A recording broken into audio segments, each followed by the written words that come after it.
Salut tout le monde, bienvenue sur ma chaîne BDK KH.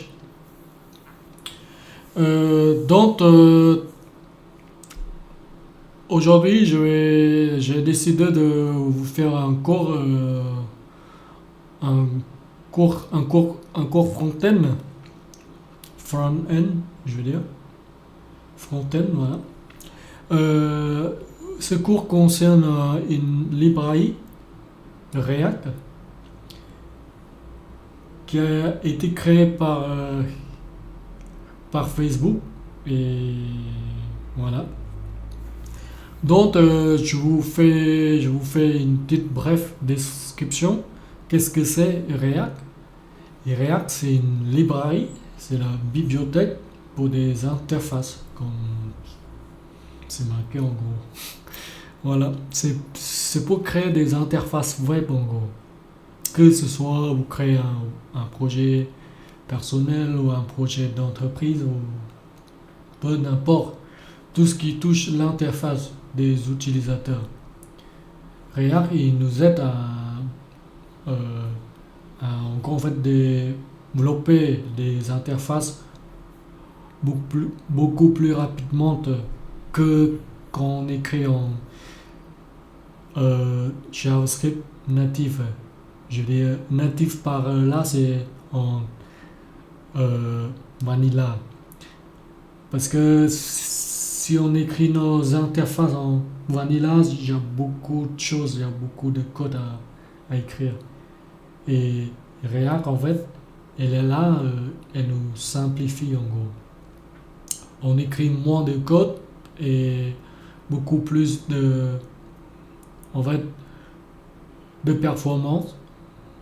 Vous voyez, donc c'est vraiment bénéfice pour nous en gros. Donc on se privilège pas. Donc il faut qu'on apprenne. Et donc pour installer React, vous pouvez en fait passer par le framework comme ce qu'il a écrit ici en gros. D'ailleurs, il nous recommande d'installer React par ce biais en gros. Vous voyez, c'est les frameworks qu'on doit installer pour apprendre React, mais il y a une autre manière d'apprendre React sans le framework. Oui, pour moi, en tant que débutante, euh, dans tout ce qui touche la librairie, tout ce qui touche des interfaces, voilà tout ça. Moi, je vous conseille d'abord de prendre la bonne base. Et en fait, comme React, en fait, c'est pas un framework, c'est juste une librairie, contrairement à Vue.js ou AngularJS, que eux, ils sont des frameworks, ok, parce qu'ils sont complets. Et que React, non. Malgré que React n'est pas un framework, euh, c'est le plus populaire. C'est tout le monde en fait. Je veux dire, en fait, tout le monde l'utilise et bien sûr, je suis d'accord. En fait, chacun sa préférence. Mais comme moi, avec ma dernière entreprise que j'étais, j'utilise Next.js et Next.js c'est un framework React en gros. Voilà. Juste en gros pour vous dire que les entreprises, il y a beaucoup d'entreprises qui l'utilisent. Et donc voilà. Donc dans ce site, il nous dit pas en fait qu'est-ce qu'il faut faire pour apprendre React sans le framework, vous voyez. Mais moi, je connais un outil en fait qui s'appelle Vite. Vite, c'est un outil qui euh, bon, je vous montre carrément. Vous tapez juste Vite et voilà. Vite, c'est un outil en gros. C'est un outil. Vite, c'est un serveur de développement web. Et dedans, en fait, il inclut de développement local, en gros, vous voyez, qu'on crée. Et en fait, dedans, il, in- il inclut, il inclut les frameworks qu'on a besoin d'utiliser, en gros, en fait, comme React, vous voyez, Vue.js. Je crois même il inclut aussi Angular ou même Swell ou un truc comme ça aussi, pareil. Bon, dans tous les cas, dans ce cours, on apprend React. Euh, on se concentre juste pour React, c'est tout. Ok, alors, vous tapez juste vite, vous cliquez dessus, vous démarrez en gros. Et puis, en fait, pour installer React, c'est très simple, c'est juste avec cette commande, on copie. Mais avant de ça, je vous conseille d'installer Node.js parce que sans Node.js, vous ne pouvez pas faire cette commande parce que si vous n'avez pas Node.js, vous n'avez pas NPM en fait. NPM, c'est. Je crois que c'est. NPM, c'est quoi déjà Node, Node Package Manager, en gros, oui. Et donc, en fait, dans Node.js, il inclut NPM, mais si vous n'avez pas dans votre machine, ben, il faut l'installer tout simplement. Vous l'installez par rapport à votre système, Windows, Mac ou Linux, voilà. Moi, je suis sous Windows, du coup, c'est ça, vous téléchargez, vous suivez l'instruction et voilà. Quand une fois c'est installé, en fait, vous pouvez vérifier si Node.js est bien installé dans votre machine. Vous tapez juste Node-V. Si vous avez cette version-là, il est installé. Ok. Donc voilà. Quand vous avez installé Node, vous pouvez faire cette commande et on va pouvoir installer notre nouveau projet sur React ensemble. Ok. Donc, vous faites cette commande comme moi, en gros. Voilà. Soit vous le faites sur votre terminal ici, puis vous allez faire CD, puis vous allez dans votre répertoire de projets. Moi, je vais pas faire ça. Moi, je vais faire ici directement sur ma commande dans mon VS Code. D'ailleurs, je vais juste le mettre un petit peu voilà, comme ça pour que je puisse switcher entre ma page et mon éditeur. Voilà. Donc, moi, je vais mettre dans mon répertoire. Vous allez mettre dans le vote. Voilà. Vous le nommez comme vous le souhaitez, ça n'a pas d'importance. Ça. Donc, moi, je vais mettre ici. Je vais juste, je vais me rendre dans le terminal. Et puis, je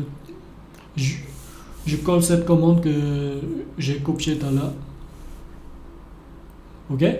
Alors, encore une fois, voilà, on le fait. Donc, voilà, on met entrée. Et on fait entrée. Et puis là, en fait, il nous demande OK to proceed. Oui. Je mets Y. Yes. Et là, il nous demande le projet nom, le nom de projet. Moi, en fait, moi, je préfère quand je fais des cours, je nomme mon projet ou tous mes dossiers, tous mes composants, mes fonctions, je le nomme toujours en anglais parce que quand une fois on travaille avec quand une fois on travaille avec l'entreprise, on écrit toujours en anglais notre code parce que c'est plus facile pour les autres devs quand ils doivent intervenir dans notre projet pour résoudre les bugs, tout ça, vous voyez. Donc c'est plus simple. Dans tous les cas, je pense que vous le savez déjà, oui, on est déjà ici, c'est-à-dire on apprend une sorte de framework, donc on sait déjà tout ça, voilà. Donc moi je vais mettre juste le projet, non projet, je vais mettre juste React Code. Ou peut-être je mets Crash. Oh, je mets juste Cross, voilà. React Code. Code c'est E en anglais. Donc, je tape Enter. Et là, vous voyez, c'est très bien, vous voyez, cet outil, il nous propose beaucoup de choses. Il nous fait, si on veut faire des projets en Vanilla pur, c'est en JavaScript pur en gros, Vanilla. Si on veut apprendre Vue, vous voyez, on a aussi le framework Vue, React. C'est la bibliothèque React. Le Preact, je crois, c'est aussi en fait React, mais j'ai jamais testé ça. Lit, j'ai jamais testé. Swell, je crois que j'ai déjà testé. Solid, j'ai déjà testé. Il y a aussi Qvik, c'est aussi, je crois, c'est un framework aussi, je crois. Angular. Mako, je crois que c'est nouveau ça. Bon, nous, c'est ce qui nous intéresse, c'est React. Voilà, vous choisissez avec votre flèche. Vous tapez Enter. Voilà. Après, il nous demande select une variante. Une variante, c'est-à-dire est-ce que vous préférez écrire votre projet React en TypeScript, en JavaScript. Nous, c'est ce qui nous intéresse, c'est en TypeScript, non, en JS.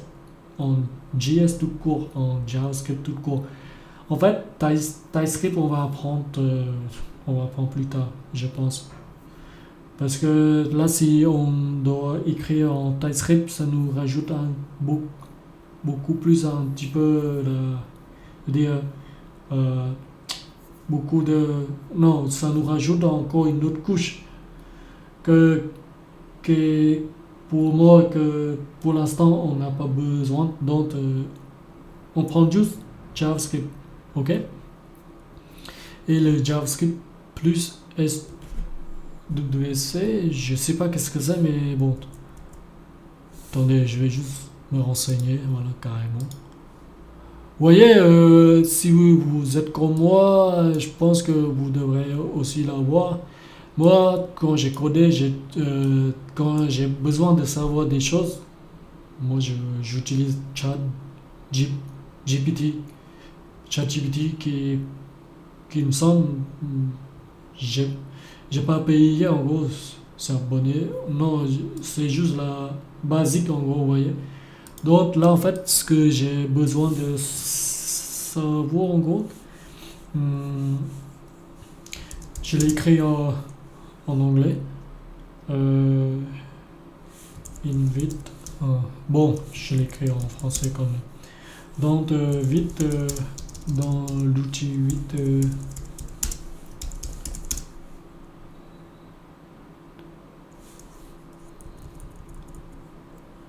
Dans l'outil 8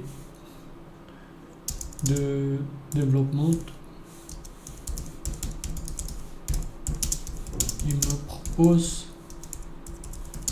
de choisir entre JavaScript et JavaScript plus SWC. Alors, dans l'outil de développement vide, lorsque vous créez un nouveau projet, il peut proposer de choisir en JavaScript. Voici le JavaScript, le classique, JavaScript plus Speed Web Compiler Alternative ESBL ou Babel, écrit en gauche, oui. Ce qui le rend très rapide. Cette option signifie que Vite va utiliser S pour transformer ton code JavaScript au lieu d'utiliser le ESBL ou Babel. Avantage, compilation ultra rapide, meilleure prise en charge. Alors, lequel on doit choisir si tu débutes ou fais un projet simple, JavaScript suffit largement. Ok, ça marche. Si tu veux faire des performances maximales, bon, ok, ça marche. Voyez? Donc, alors, ce qu'on va choisir, c'est juste le classique. Parce que là, en fait, ça nous convient, en gros. parce qu'on veut apprendre juste la base, en gros. Donc, c'est très simple. On va mettre juste JavaScript, vous voyez. Et là, ben, je crois que c'est tout. C'est rapide, vous voyez. Alors, après, il a dit done, now run. Là, il a dit qu'on veut on CD sur ce cours. Il veut qu'on rentre sur ce répertoire, vous voyez. Donc, on fait CD, React. Voilà, là, je suis dedans, vous voyez. React course, je suis là. Donc, on fait npm. npm install. On tape npm install. Vous pouvez même juste en gros taper i, npm i en gros. Ça marche aussi en gros. D'ailleurs, voilà, je le fais npm i. Et là en fait, il installe toutes les dépendances que ce projet en gros, il a besoin pour fonctionner en gros. Et là c'est bon, vous voyez. Donc c'est bon, quand une fois c'est bon, on fait juste npm run dev. Et là, on doit l'ouvrir dans notre site web, dans notre navigateur. Là, soit on le tape ici en fait carrément, vous voyez, localhost, blablabla, soit juste on y va ici et on fait contrôle et après on prend notre souris, on le prend dessus, puis on clique gauche et là il va l'ouvrir, mais en fait par contre il l'ouvre sur Chrome. Si vous utilisez Chrome c'est bon aussi, mais moi comme j'aime pas les publicités, du coup, j'ai tendance à utiliser Brave. Brave, c'est aussi un navigateur qui base sur Chrome, en fait. Et l'avantage avec Brave, c'est qu'il bloque, en fait, quasiment tous les publicités. Et qu'avec Chrome, j'ai aussi un bloqueur de pub, mais il peut, des fois il peut, en fait voilà, des fois il laisse les pubs qui, voilà, vous voyez, qui sont sur les pages web et c'est chiant. Donc moi j'utilise Brave. Donc ce que je fais c'est juste, j'ai déjà copié tout à l'heure, voilà, maintenant je suis vous voyez. Donc là, en fait, quand vous faites npm run dev, ça c'est la page d'accueil de ce nouveau projet en gros. Et là, il a dit en anglais, bien sûr. Donc, là, si on clique, vous voyez, si on clique sur ce bouton con,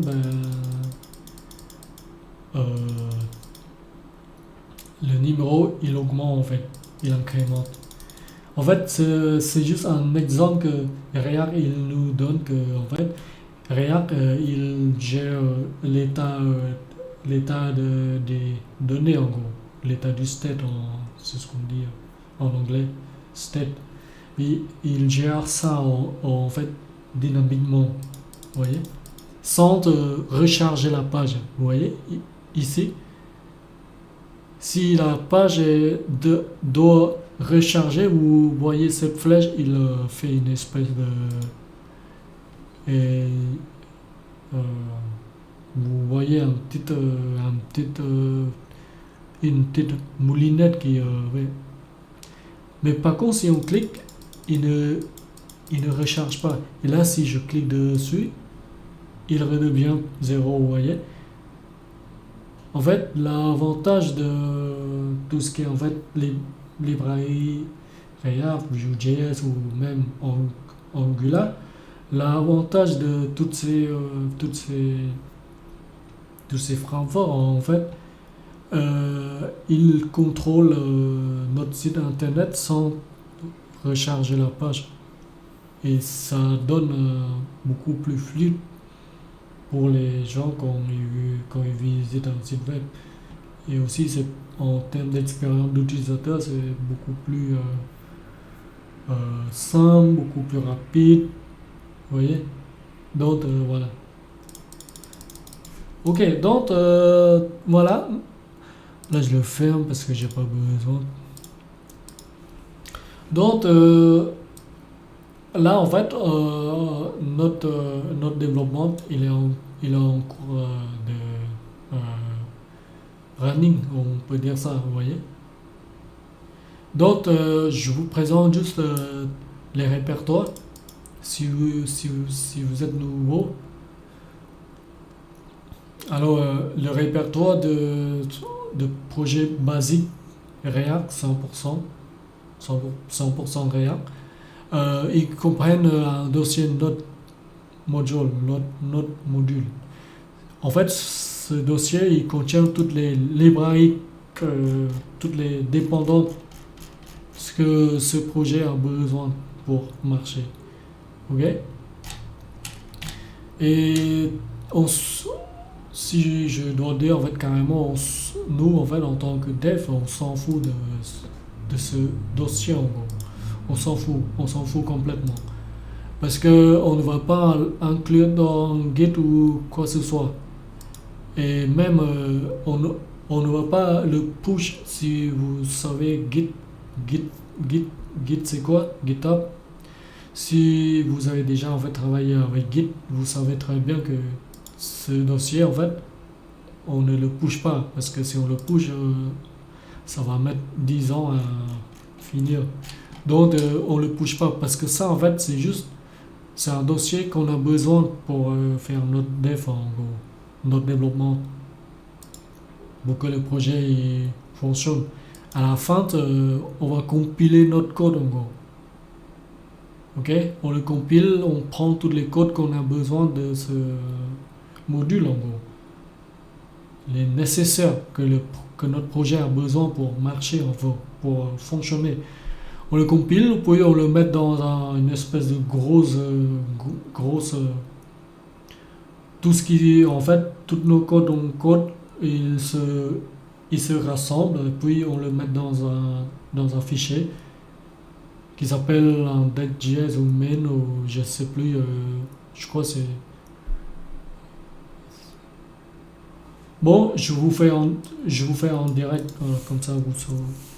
Là, en fait, on est en train de développer, vous voyez. Maintenant, si on veut mettre notre projet dans la production, on doit le build, on doit le builder, on peut dire ça en français.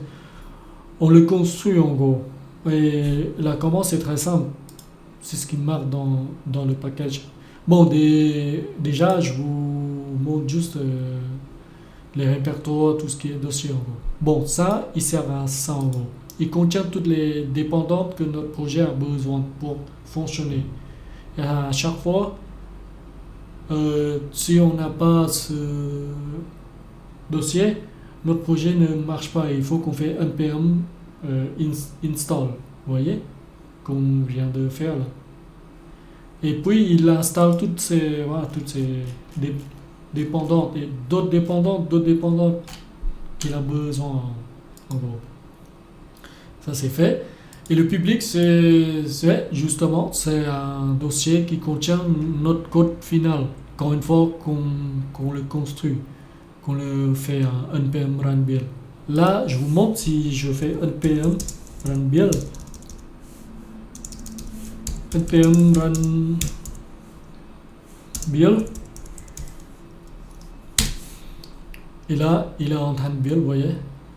En fait, c'est rapide parce que là, en fait, comme on n'a pas vraiment codé, il a juste très peu de code dans ce projet. Du coup, c'est rapide, quoi. Et là, bah, oui. Enfin, je veux dire, en fait, le dossier public, il contient tout ce qui est, accessible qui est accessible publiquement quand on va sur un site web. comme les images, des logos, vous voyez, tout ce qui est accessible qu'on veut, qui soit accessible, je veux dire, publiquement à nos utilisateurs qui consultent notre site web en gros. Et sert à ça ce dossier public. Ben, justement, c'est marqué public, vous voyez. Donc, là c'est fait. Et le dossier que je viens de faire, la commande npm run build, il a créé un dossier qui s'appelle 10. Et c'est ce dossier-là si on doit déployer notre projet dans la production, on le met dans la production via un outil. Maintenant, c'est plus la peine qu'on utilise FileZilla, vous voyez, tout ça c'est l'ancien, tout ça. Maintenant, il y a plein de services qui peuvent nous héberger notre site web avec juste ce dossier. On le fait juste glisser déposer, ou soit on peut même le build avec GitHub, on le build avec ce service que je dis c'est un service d'hébergement. Je vous le montrerai dès qu'on a fini notre cours sur ce framework, enfin sur cette librairie React. Je vous le montrerai au final pour le déploiement en prod en gros, en production en gros. Donc voilà, c'est ce dossier qui contient tous nos codes. On a codé tout ça, vous voyez. Et là, vous voyez, c'est ce fichier-là qui contient tous les codes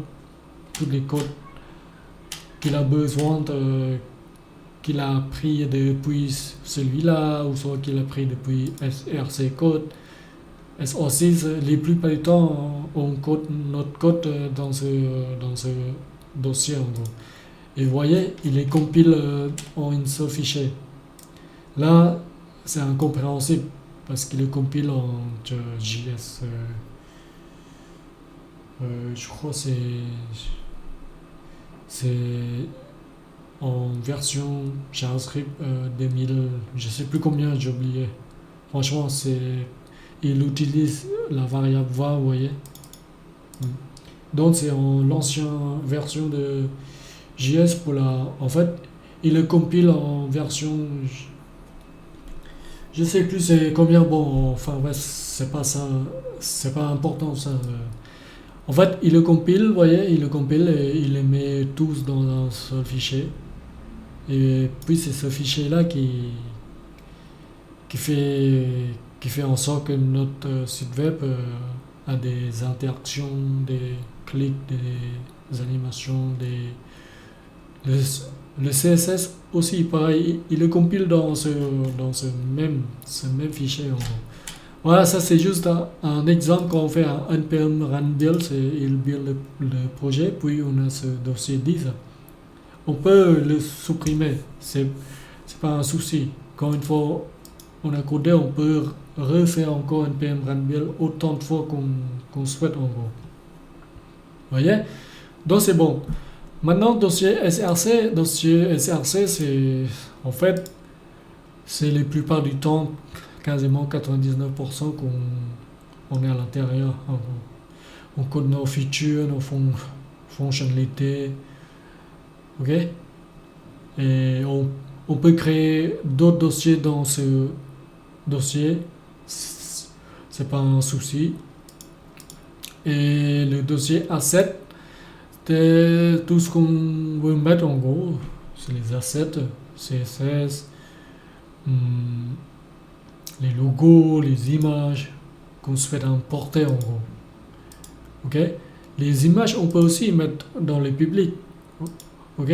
C'est pas un souci, mais les assets, dès qu'on le met là, quand on le compile, quand on fait un npm run build, il prend cette image, puis il met dans le dossier 10 qu'on va compiler, et il va créer ce dossier 10, puis il met, voilà, cette logo, vous voyez.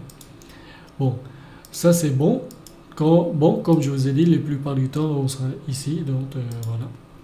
Et le Git ignore, c'est un fichier pour Git. Si vous savez déjà utiliser Git, c'est pas un souci, vous le savez. Moi, j'ai pas besoin de vous expliquer. C'est pas c'est pas nécessaire. Vous mettez tout ce que vous souhaitez que Git il ne prend pas en compte quand vous faites votre push sur votre GitHub. Là, vous voyez, dossier 10, c'est pas la peine, il ne veut pas Node Module. Ça c'est le plus important. Il faut le mettre à chaque fois si vous développez avec tout ce qui est framework. Dès que vous commencez un projet avec Node.js, vous devez mettre Node Module dedans. Sinon, vous risquez de pusher toutes les dépendances sur votre GitHub et ça risque d'être long et voilà. Et c'est chiant. Ouais. Moi, je me souviens la première fois que j'ai commencé, j'ai débuté dans le dev. Euh, j'ai pas mis Node Module dans ce git ignore.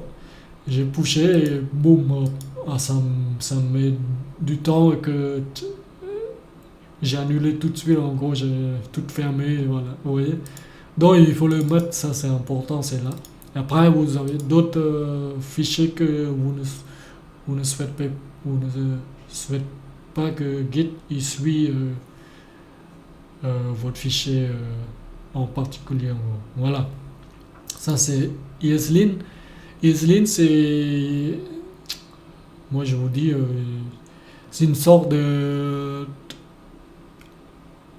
Je veux dire. Mais moi, j'ai oublié en fait ESLint. J'utilise rien depuis longtemps, mais pour vous dire, en fait, ESLint, c'est quoi? C'est quoi ESLint? Je crois que c'est une sorte de formateur.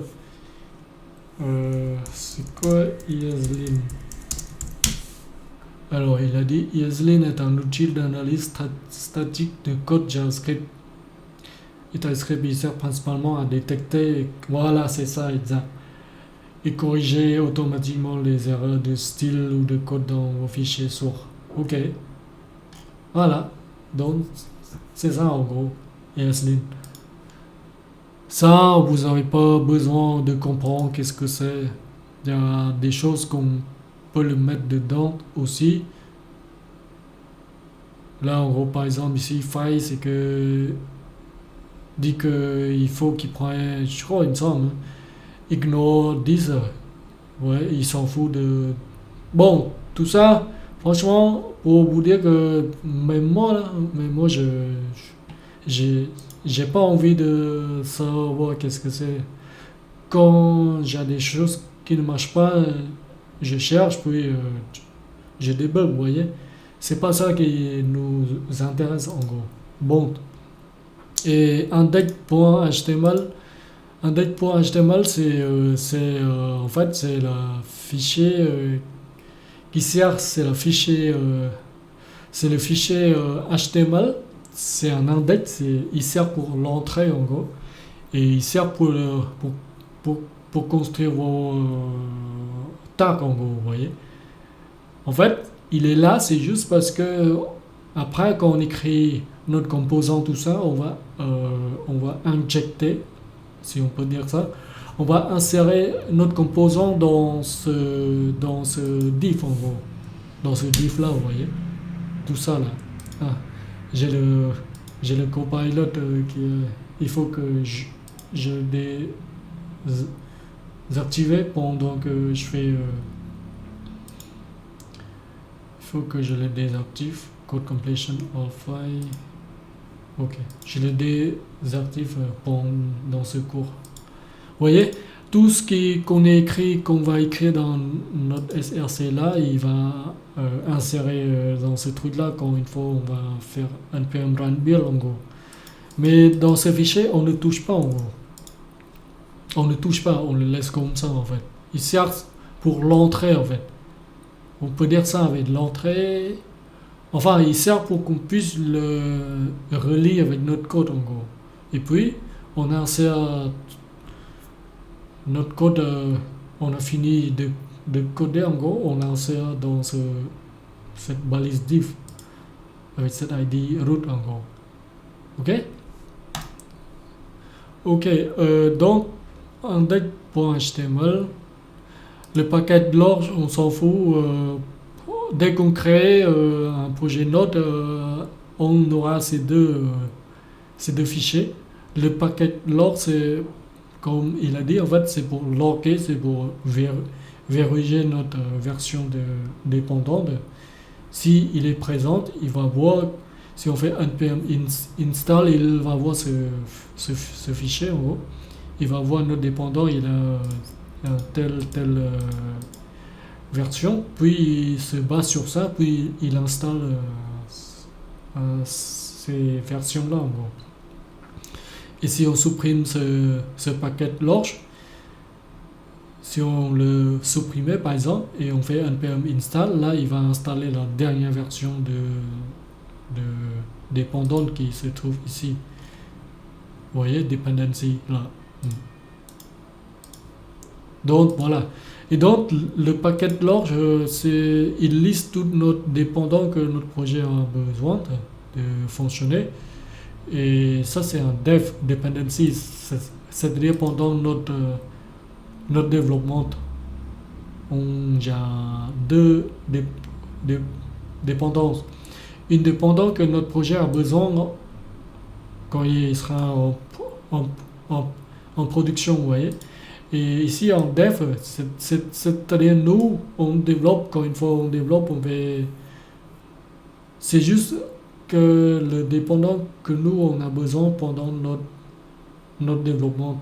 Ok. Il faut distinguer entre les deux quand vous allez installer les packages de npm. Et donc voilà, le dev pour l'instant, notre dépendance, c'est qu'on on dépend de React, cette librairie, et le React DOM. React DOM en fait il sert pour interagir avec notre DOM. Si vous avez la base, bon, oui, on est ici, je suppose que vous avez déjà la base en JavaScript dans notre DOM, en gros, vous voyez. C'est pour il reflète notre DOM, React DOM, en fait, c'est ça en gros. Et donc, voilà, nos dépendants, on a besoin pour l'instant. Et ça, c'est les scripts. Les scripts, en fait, elles servent à mettre un script où on peut faire depuis notre terminal ici, vous voyez. Quand je fais npm run build, j'ai fait ce script en gros. J'ai fait vite build en gros. Et j'ai pas besoin d'écrire vite build, j'ai mis juste build, le nom, et puis la commande. Et puis quand je dois exécuter cette commande, je fais juste npm run build. Et puis quand je veux développer, je mets juste npm run dev, vous voyez. Il y a plein de commandes, voilà, vous voyez, qu'ils ont déjà prêt, et voilà. Et là, c'est pour preview notre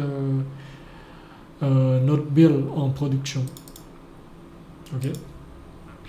Et donc, voilà, vous avez tout ça, et voilà, ça c'est ce qu'on a, notre projet name, la version 00, type module. Et donc, voilà.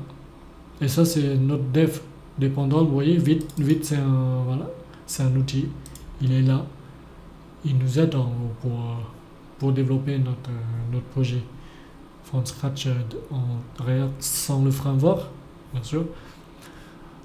Ok, donc je crois que c'est tout. Hein. README, vous connaissez Git, donc il sert pour décrire qu'est-ce que c'est ce projet. Ok, si vous avez besoin de construire un projet pour que les autres devs ils puissent forker, ils puissent en fait coder avec vous, il faut que vous renseignez bien les règles dans ce fichier. Ouais, qu'est-ce qu'il faut faire? Il faut faire quoi pour démarrer ce projet? Vous voyez? Bon, nous là, c'est juste un cours du coup, voilà, vous voyez, on n'a pas besoin d'écrire ou quoi que ce soit. Mais si vous construisez un projet sérieux, bon, enfin, c'est ce qu'on fait là aussi. C'est un projet sérieux, mais à titre personnel, parce qu'on apprend à titre personnel et aussi professionnel, bien sûr. Vous pouvez le mettre quand vous voulez, mais moi, je pense, je, j'ai pas besoin de le mettre parce que, bon, c'est, voilà. Il a déjà décrit ce qu'on a fait, donc, pour l'instant, c'est bon. Vidconfig, c'est un fichier que Vid il utilise parce qu'il intègre le plugin de React. Ok? C'est le- c'est la librairie React qu'on utilise dans cet outil. Du coup, il doit inclure ce plugin. Si il n'a pas ce plugin, ben, ça ne marchera pas. Tout le code on écrit en React avec les syntaxes, tout ça, vous voyez. Donc, il faut qu'on le mette là. Et il me semble qu'on peut très bien coder avec de différentes frameworks. Là, en gros, par exemple, si on veut aussi coder dans le même projet avec d'autres frameworks en Vue.js, on peut aussi en fait inclure dans ce plugin en gros. Vous voyez, ce, ce plugin c'est un arrêt donc il accepte très bien d'autres plugins en gros. Mais nous, on ne mélange pas. Quand on a choisi de décider de coder sur un tel librairie, sur un tel framework, on se base uniquement sur voilà, ce framework. On ne mélange pas. Voilà. C'est juste pour vous dire, on peut très bien mélanger, mais je vous déconseille, c'est clair. Bon, ok, je crois que j'ai fait le tour de tout ce qui est basique comme répertoire, fichier, voilà, tout ça. Ok? Je pense que je vais pas le faire. Je vais pas le faire en cours complet parce que ça va être long. Comme moi, je mets du temps aussi en fait. Je mets du temps aussi à parler. Je pense que je vais couper. Je vais faire. Je vais couper mes vidéos de ce cours de React en morceaux, c'est-à-dire en leçon 1, leçon 2. Ouais, vous voyez, mais j'essaie de faire en sorte qu'il soit le moins de leçons euh, possible pour qu'on ait moins de temps euh, à apprendre. Voilà, comme ça. Donc, je vous dis, donc dans ce vidéo, c'est la présentation de ce framework et faire le setup faire le setup pour démarrer le nouveau projet avec React. Ok. Dans la prochaine vidéo, je vous ferai, on va commencer euh, à faire, on va commencer à apprendre, voilà, qu'est-ce que c'est en fait un, euh, un composant, qu'est-ce que c'est, voilà, toutes des tas de choses en gros. Donc, je vous dis dans la, dans la prochaine vidéo. Salut, salut.